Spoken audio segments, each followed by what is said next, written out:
Bună, dragii mei, bine ați venit, bine ați revenit. Sunt Memeș, ca de fiecare dată înainte de a începe, vă reamintesc cât de minunați și de puternici sunteți. Astăzi vin către voi cu emisiunea pentru zilele ce urmează. Iar acest clip este valabil din momentul în care tu îl accesezi. Este atemporal. Timpul liniar se regăsește doar aici, în spațiu și în timp. Dar la nivel energetic totul este acum, o eternitate. Așadar, ia-ți de aici informațiile pe care tu le găsești utile. Ce nu lasă deoparte, poate le găsesc utile alți oameni. Iar dacă nu rezonezi cu mine, poți merge acolo unde sufletul tău găsește mai multă alinare. Vă mulțumesc tuturor celor care reveniți cu drag alături de mine de fiecare dată. Dacă ești pentru prima dată aici și găsești utile aceste informații, mă bucur extrem de mult. Te invit și pe tine cu drag să faci parte din această comunitate. Dacă totuși nu găsești aceste informații utile deloc și simți în tine o puternică chemare să lași un comentariu negativ, întreabă-te de ce. Pentru că nu are legătură cu mine, ci cu tine. Să vedem așadar despre ce este vorba. Și mai fac o mențiune, vă voi mai lăsa un exemplu foarte clar și foarte aplicat din experiența mea de viață, să vedeți cum funcționează lucrurile când lăsăm sau când se lasă pe linia noastră de neam găuri energetice, când rămânem atașați de niște lucruri despre care nici măcar nu avem habar. Să începem cu planul financiar. Este o perioadă pentru tine acum în care indicat este să nu exagerezi cu cheltuielile, ci mai degrabă să te rezumi la acele cheltuieli care sunt neapărat importante pentru tine, să nu cheltui în plus, să nu exagerezi, să nu cheltui dublu, să nu mergi la cumpărături dacă ți este foame, să nu te întinzi mai mult decât îți permiți. Fix acum, o perioadă. Mai apoi lucrurile sigur că se pot regla, se pot schimba în funcție de influența astrelor, în funcție de câmpul acesta de energie la care suntem toți conectați. Mai poate fi o perioadă în care cineva te poate ajuta. Este o persoană care ție îți este invizibilă, metaforic vorbind. Fie nu o cunoști, fie este o persoană care te ajută, să spunem așa, indirect. Poate folosește un card de cumpărături și tu obții o reducere. Sunt lucruri care pot părea insignifiante, dar care pentru tine s-ar putea să facă o diferență mare. Fix așa este perioada ce urmează. Lucrurile mărunte care pot face o diferență mare în viața ta. Mai apoi, pot apărea mici discuții, o mică tensiune în familie, pentru că îl avem pe Marte în retrogradare o perioadă și chiar și așa este în acest moment acest egregor creat, așa îl văd, așa îl descifrez. Însă, aceste certuri sau discuții sau neînțelegeri, să știți că au la bază o intenție bună.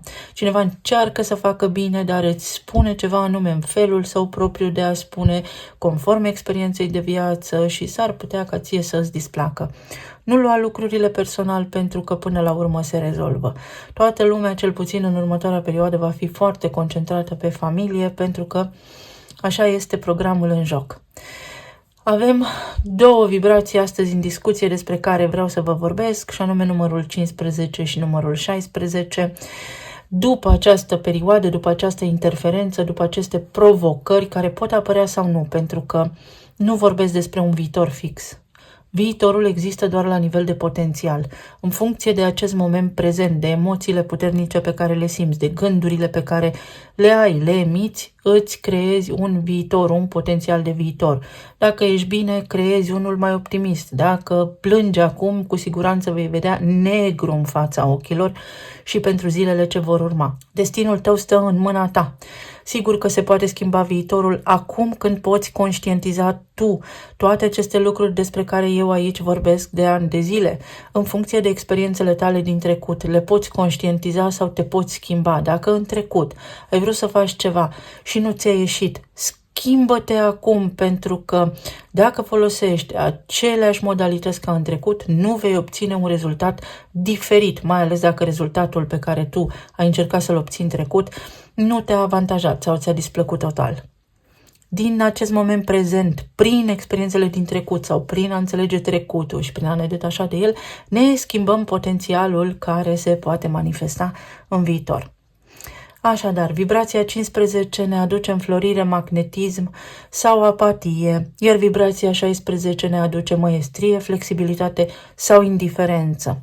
Rămâi apatic, rămâi în viața ta, în durerea ta, lucrurile nu pot fi mai bune pentru că așa este construit spațiul acesta fizic în care trăim acum. Și spun construit pentru că nu am alt termen mai util, mai bun la îndemână.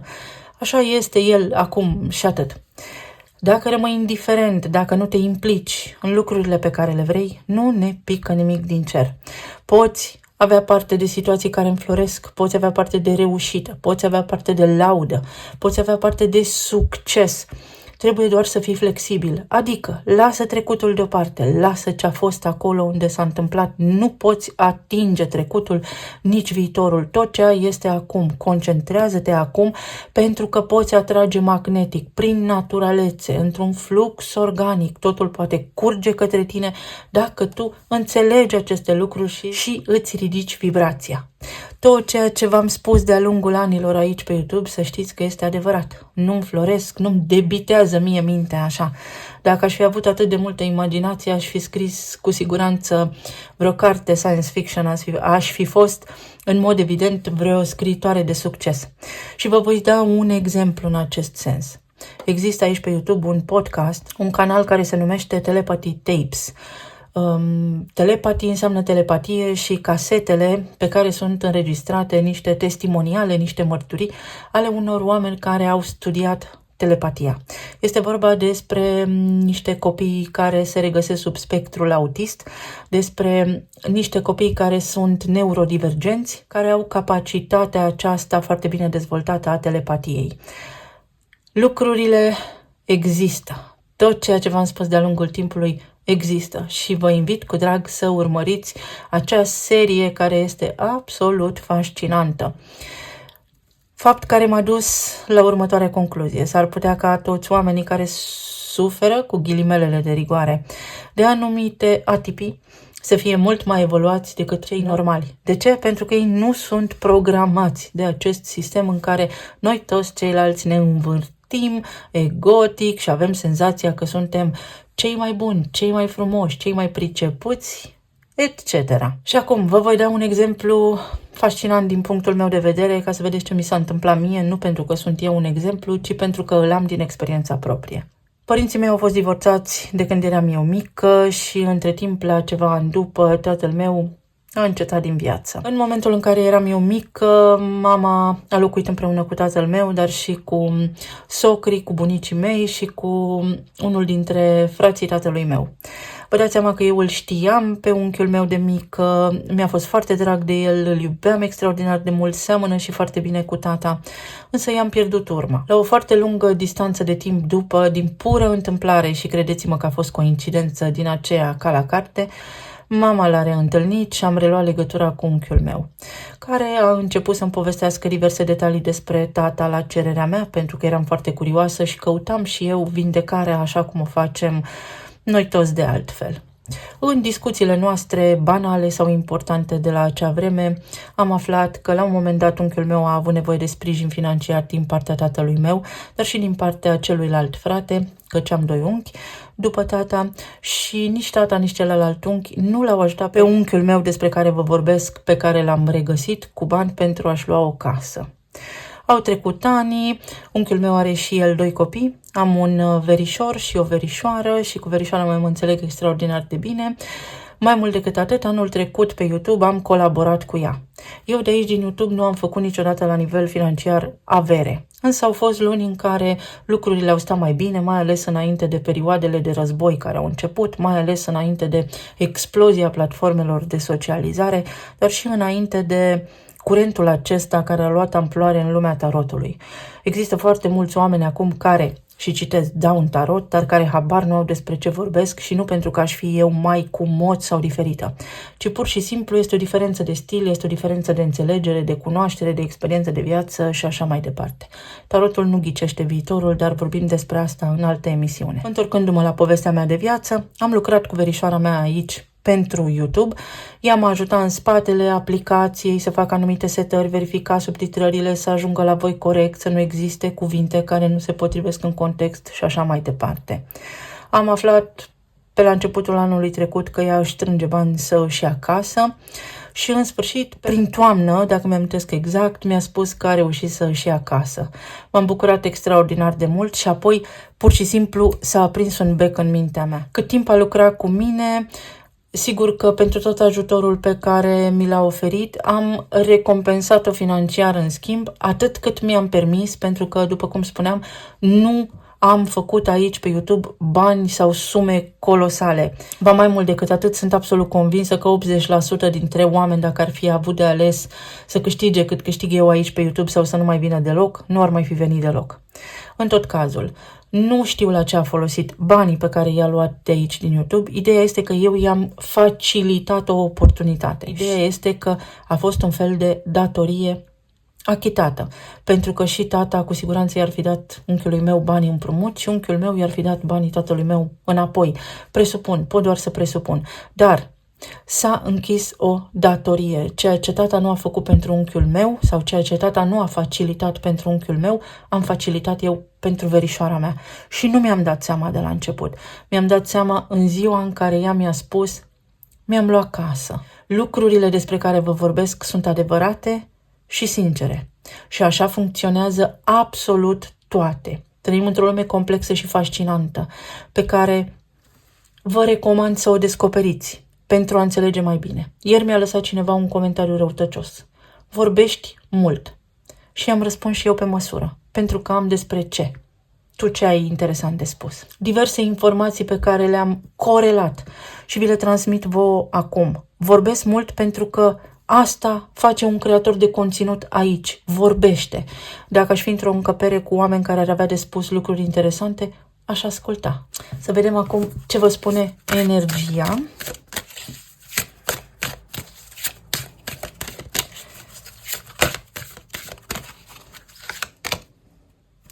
Prietenie. Vedeți, am menționat anterior că va exista cineva care vă ajută. O mână invizibilă care vine către voi, vă sprijină, vă ajută. Avem numărul 10, roata destinului, o întâmplare care vă aduce vouă ceva benefic, un ajutor binevenit. Sau poate un prieten, poate să nu fie în mod deosebit prieten cu voi, poate fi un gest de prietenie, un lucru bun, ceva ce are o însemnătate foarte mare pentru voi. Lucrurile mărunte chiar pot face o mare diferență.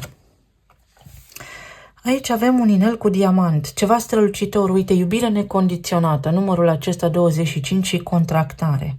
Poate fi și ajutorul pe care îl primiți, o propunere de colaborare, poate fi un angajament sau poate chiar o relație de iubire. Unii dintre voi poate primiți acum acea veste, poate vi se confirmă ceva în relația de iubire, poate vă ies lucrurile bine, puteți semna un contract de colaborare, puteți semna un nou contract de muncă, o promisiune. Sau poate chiar primiți un cadou, o bijuterie. De ce nu?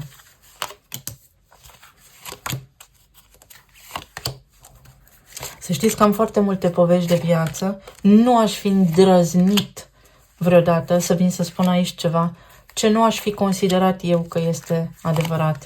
Și nu pentru că aș fi eu cineva în viețile voastre, ci pentru că experiența mi-a demonstrat ceea ce vă transmit aici. În zona relațiilor, uite, avem 2 de cupe, 8 de monede și puterea. Sunt în zilele ce urmează foarte multe oportunități de reglare de conturi, de aplanare de conflicte. Sunt foarte multe oportunități de angajare, foarte multe oportunități de câștiguri financiare. În zona relațiilor de cuplu, poate fi o relație care a oscilat sau pot fi niște zile. Poate fi o perioadă în care vă liniștiți, în care vă îndepărtați de o luptă pentru putere. Puteți rămâne indiferenți, să spunem, la orgoliul celuilalt, prin empatie, pentru că sunteți voi mai înțelepți decât partenerii voștri de viață. Puteți ieși dintr-o stare de apatie care v-a cuprins anterior voi sau partenerii voștri de viață și relația dintre voi doi poate înflori. Sunt zile de liniște, sunt zile în care atât voi cât și partenerii voștri de viață luptați împreună pentru același obiectiv. Luptați în sensul frumos. Sunt zile în care vă vedeți reciproc, sunt zile în care coincideți în păreri, în idei, Sunt zile în care cineva vă poate corespunde sau sunt zile dacă sunteți singuri în care puteți cunoaște pe cineva. Voi trebuie să depuneți un efort pentru ca acest lucru să se întâmple. Pentru că nu pică nimic din cer. Lucrurile vin organic către noi, dar în urma unei intenții, în urma unei emoții emise. Nu putem rămâne într-o stare de apatie sau de indiferență așteptând ceva să vină către noi dacă noi nu activăm fluxul energetic pentru a putea primi ce ne dorim. Sprijin pentru creativitate, cineva vă facilitează o oportunitate la care înainte nu aveați acces sau sunt zile foarte creative, zile de înțelegere bună în casă, în armonie. Putere financiară, poate fi vorba despre voi ca și cuplu, despre foarte multă încredere că reușiți ceva anume, despre ridicarea unor obstacole, despre eliberarea de niște restricții financiare, atât că nu este bine să exagerați. Leul înseamnă aur, strălucire, aș vrea să exagerez, să-mi cumpăr ceva mai mult sau ceva mai scump. Indicat ar fi să nu în perioada ce urmează.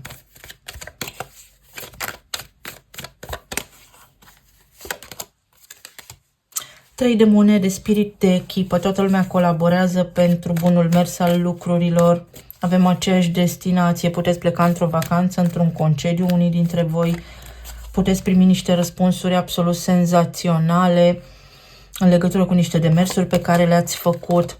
8 de cupe, vă îndreptați către o perioadă mai bună. Este ca și când, după ce obțineți ceea ce vă doriți, vă bucurați alături de partenerii voștri de viață. Poate fi lăsarea în urmă a trecutului. Poate fi o mică schimbare, poate fi o zi în care vă ștergeți o lacrimă și vă afișați pe față un zâmbet. Deja v-ați schimbat realitatea. De ce? Pentru că pur și simplu vreau și pot. Atât de simplu. 2 de spade. Acele mici tensiuni care pot apărea, dar care au la bază intenții bune. Un sfat pe care îl primiți și care poate vă declanșează emoțional, nu-mi spune tu mie cum să fac, iar cineva chiar vrea să vă ajute. Și regele de bâte, hotărâre, determinare. Puteți întâlni pe cineva care este foarte, foarte dominant, ori voi, ori partenerii voștri de viață aveți această sclipire de moment sau acest elan în a face lucrurile sau o modalitate foarte impunătoare de a spune lucrurilor pe nume și poate partenerului vostru de viață îi displace sau poate vouă vă displace.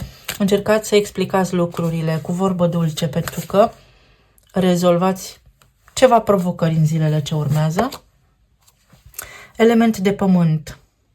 Folosește logica, raționamentul pentru a rezolva ceea ce ai nevoie și bunul simț. Bunul simț nu în sensul negativ, ci folosește argumente clare și logice pentru a obține ceea ce vrei. Pe de altă parte, se poate clarifica o situație sub o formă foarte logică. Scurt și la obiect. Spune ceva scurt și la obiect. Nu poți controla tu ce înțelege celălalt. Acum, pe zona financiară, 7 de monede, asul de bâte și regina de spade. Aici sunt niște cursuri la care poți merge, poate fi o persoană foarte tăioasă cu care s-ar putea să ai interacțiune în zilele ce urmează, sau poate fi o persoană foarte rațională care te ajută. O persoană care tace și face, îți oferă ajutor fără ca tu să știi sau te sprijină, dar poate nu îți spune. Pur și simplu tu ai senzația că persoana respectivă este rece și detașată sau nu te bagă în seamă sau este indisponibilă pentru tine, dar persoana respectivă este acolo nemișcată, te ajută din umbră, cineva te ajută din umbră. Poate fi și un nou contract, poate fi și un nou interviu la care mergi, unde trebuie să ai răbdare sau unde trebuie să-ți stăpânești foarte bine emoțiile. Poate fi vorba despre o sumă de bani pe care o aștepți și pentru care s-ar putea să fie nevoie să justifici ceva sau să faci niște drumuri, să dai niște explicații, să trimiți niște e-mail-uri, să dai niște telefoane, să comunici în acest sens.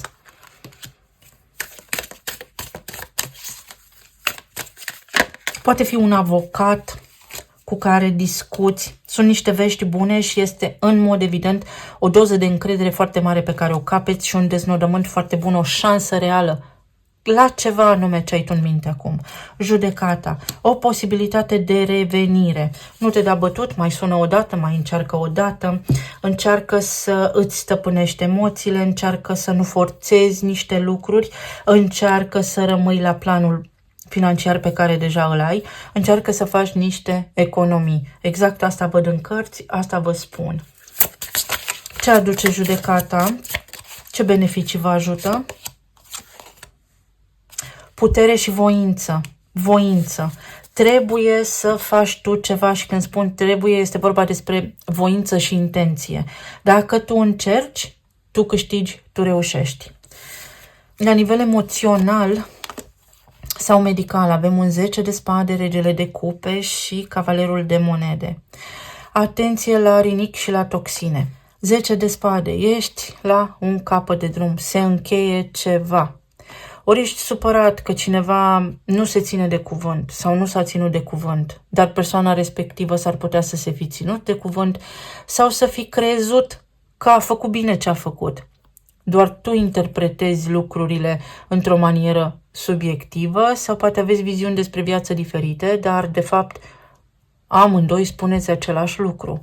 Poate fi o variantă. Poate fi vorba despre un rezultat fericit, poate fi vorba despre un diagnostic bun, despre un rezultat la analize bun, poate fi vorba despre insomnie sau despre dureri de cap, poate fi vorba despre dantură sau despre coloană aici. Există o soluție aici, există o alternativă, există o terapie care funcționează. Eu am fost foarte răcită în luna decembrie.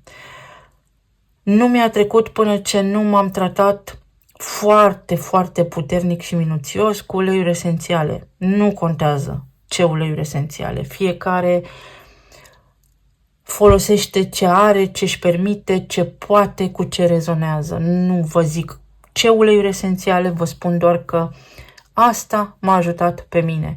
Am avut o tuse incredibilă, simțeam pur și simplu că mi se sfărâmă oasele când tușeam.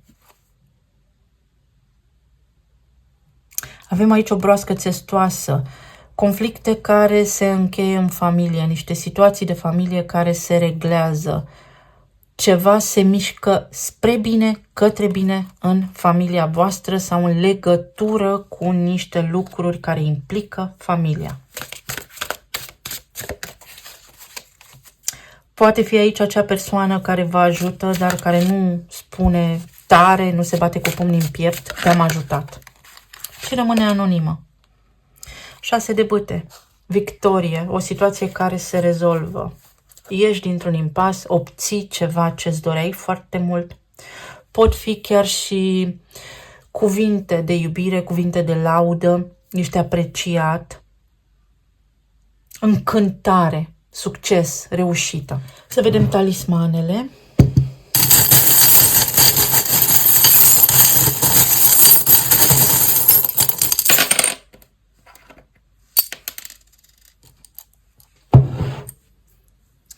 Aici poate fi și vorba despre reluarea unei comunicări cu cineva, întâlnirea din întâmplare cu cineva, o persoană cu care nu ați mai comunicat de mult timp. Nu știu ce raport aveți cu această persoană, care este relația dintre voi, dar poate fi și un prieten.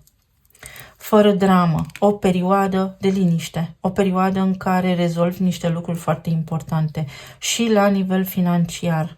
Pentru a rezolva ceva la nivel financiar, nu exagera, fii foarte atent la cheltuieli. Ești minunat, îți merge bine. O perioadă în care îți merge bine. Aici văd nodul nord din Pești, despre care am vorbit, dar nu am apucat să fac emisiunea pentru anul 2025. O fac și pe aceea. Avem acest instrument medical, vine în minte anul 2020, înseamnă așa: închisoare, izolare, sanatoriu, biserică, spital, înseamnă conștientizări, înseamnă inconștientul colectiv, înseamnă spiritualitate, înseamnă conștiință supremă, înseamnă apă, înseamnă profunzime, înseamnă câmpul electromagnetic și multe alte lucruri. Tot ceea ce s-a întâmplat în anul 2020 a început pe sezonul peștilor. Mă gândesc aici să nu apară Nu vreau să vă sperii, nu de asta sunt aici. În cazul în care apare, nu vă panicați. Vom vorbi despre asta și veți înțelege poate mai mult ce se întâmplă acolo. Frica. Frica vă conectează la egregorul care este deja programat cu niște informații în cazul în care apare alt scenariu de tip 2020. Te pregătești. Ești pe punctul de a te pregăti. Ai obținut un aviz, niște acte, o aprobare, un acord, o întâlnire, ceva. Pentru alții dintre voi vă pregătiți de o deplasare. Este o călătorie prin aer sau este vorba despre o întâlnire în care se discută ceva informații prețioase pentru voi? ADN-ul. Vă spun acum, chiar dacă este mai lung clipul, de ce oamenii buni nu au vieți bune. Și oamenilor răi, cu ghilimelele de rigoare, sau roboților, sau ălora fără esență de suflet, sau ălora blocați în propria lor viață, cu conștiința programată, nu li se întâmplă nimic rău. Pentru că ei nu simt vină, nu simt remușcări, etc., etc., etc. Au încredere în ei, cred că fac bine ce fac. Sunt pe vibrație înaltă. În timp ce tu simți rușinea celorlalți, vină, te învinovățești, ești empatic, emiți foarte multă emoție, plângi, te stresezi, etc., etc., ești pe vibrație mai joasă. Ție care ești bun și ție căruia îți pasă, ți se întâmplă lucruri mai rele decât unuia care vine și îi dă altuia în cap și crede că a făcut bine ce a făcut. Este injust, dar noi nu trăim într-o lume justă. Noi trăim într-o lume care este răsturnată.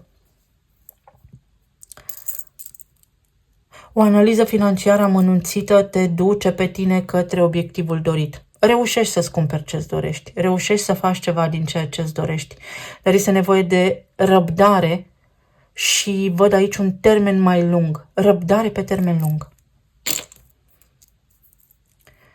O ieșire în oraș sau o veste de ultimă oră, ceva pe ultima 100 de metri, rezolvi ceva pe ultima 100 de metri. Ori trebuie să fii atent la bătăile inimii, la aritmie, la stres, mai pe scurt, ori este vorba despre ceva ce ți încântă sufletul. O veste, o declarație, o încântare, un compliment, o declarație de iubire. Te bucuri de ceva, scapi de un stres, iei un examen, mergi la un curs, rezolvi ceva, îți schimbi locul de muncă, ceva bun. Trandafirul, vibrație foarte înaltă. Nu te prinde boala pe vibrație înaltă.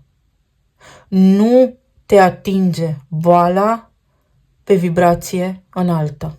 Boala este o vibrație joasă. Aici avem justiția. Chiar dacă lucrurile parcă nu au rezolvare, stai liniștit, se rezolvă.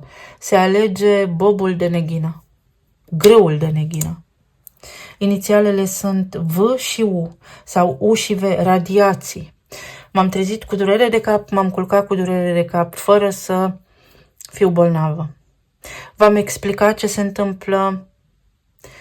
Suntem plini de metale grele, există în jurul nostru radiații care sigur că interacționează cu tot ceea ce noi avem ca toxine în corp și ne simțim rău.